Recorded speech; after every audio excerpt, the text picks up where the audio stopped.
Hi everyone, my name's Leah and in today's video I'm going to be talking to you all about what it's really like to be a final year university student. I completed my geography degree in the summer just gone, so I feel like I really know what it's like to be a final year student, and I thought it would be a nice idea today to share with you some of the differences between your previous years and your final year at university, kind of what to expect and also how to balance your workload with your social life in final year, because the workload does increase, but it's definitely still manageable to keep up a good social life. So I hope you find this video useful and let's get into it. So I feel like the main difference for most courses will be the introduction of a dissertation in your final year. So this isn't the case for all courses. Just for reference, I did a geography degree, so I did have to do a dissertation. It was in my course profile. Some courses it is in their course profile, you have to do one, and others it's optional, and other courses you don't have to do one at all. But if you are doing a course that involves a dissertation, then this is probably the biggest difference between second year and third year, or third year and fourth year if you're on a fourth year course. So my dissertation was about 10,000 words. We had to pick our own topic, find a supervisor. So this is obviously a huge piece of work that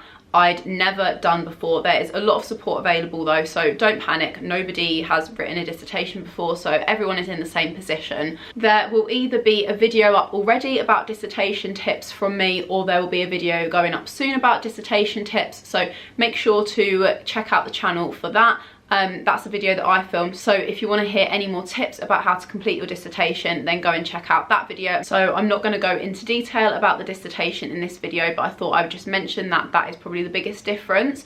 Your dissertation also takes up another module, so another difference in your final year is that you'll probably have less taught modules, and this is because your dissertation takes up a module space as it's worth credits. So even though you have less taught hours and probably you'll have less lectures and seminars, you are expected to treat your dissertation like it's a module.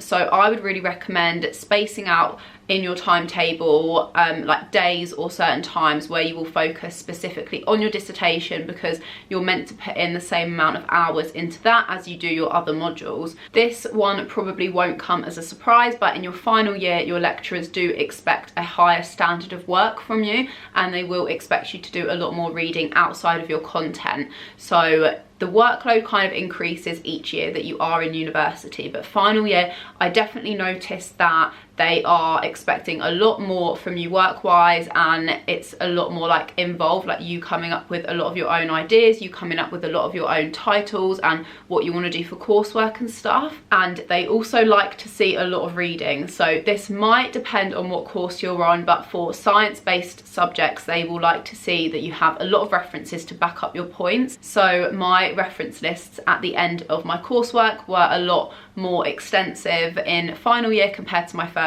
year, and this is kind of just like natural progression, and they expect you to do a lot more reading outside of the reading lists provided like by your lecturers. Being completely honest, final year can be quite stressful, especially kind of around Christmas time when you start being set your summatives and your coursework, and also around Christmas time a lot of people will start talking about applying for graduate jobs and things like that. So it can seem a little bit overwhelming and that there's a lot going on all around the same time, but the biggest thing that I would say is not to panic, and also not to like think too much about what other people are doing. Just focus on what you're doing, and as long as you are getting the work done that you need to do, don't really worry about what other people around you are doing, because otherwise that will add to your stress. Just focus on you, create like a timetable. So I have always used a weekly planner right from first year. You can get these from loads of different places.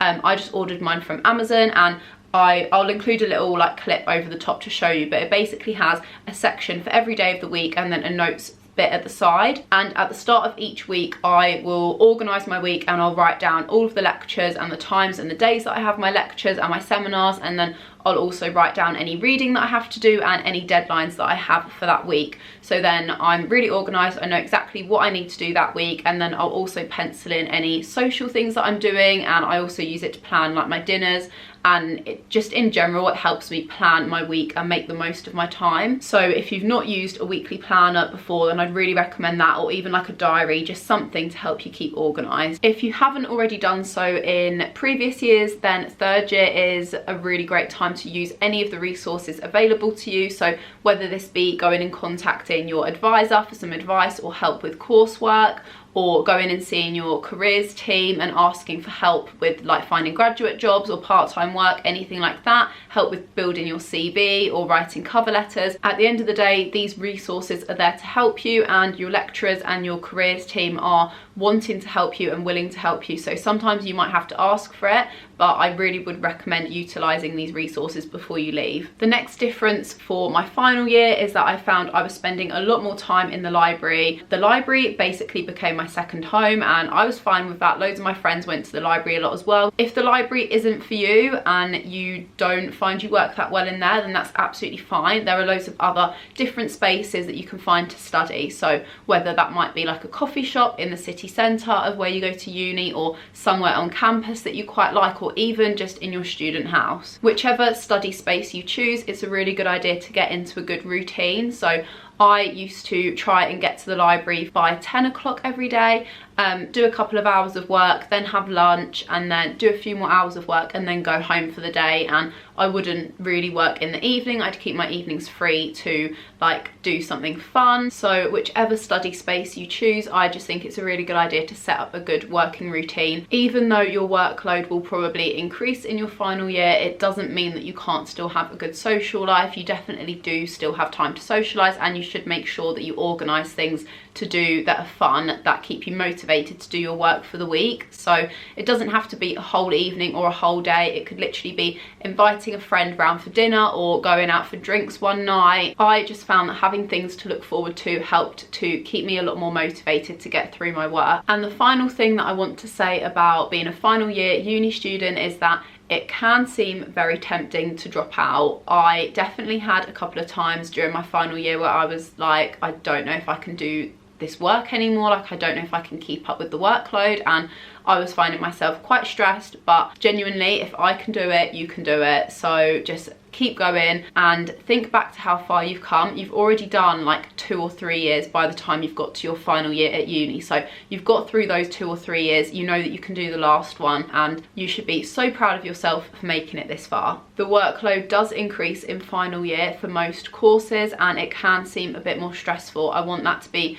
realistic, and I want to be honest with you about that. But at the same time, there is still a lot of time for you to socialise, and I had like the best time in final year. Yeah, I just wanted to share these tips with you and advice on how to get through that year. And honestly, that feeling on the day where you submit your last piece of coursework or you sit your last exam will make everything worth it. Like, I can now say that I've got a degree, which I think is crazy, and as I've just said, if I can do it, you can do it. So that is it for today's video. I hope that you found this helpful, and I also hope it's offered you a bit of reassurance that even though third year does have a bit more work to it, you can still have a really good year, and you can still have a really good social life at university. So that's it from me today, and I'll see you in the next video.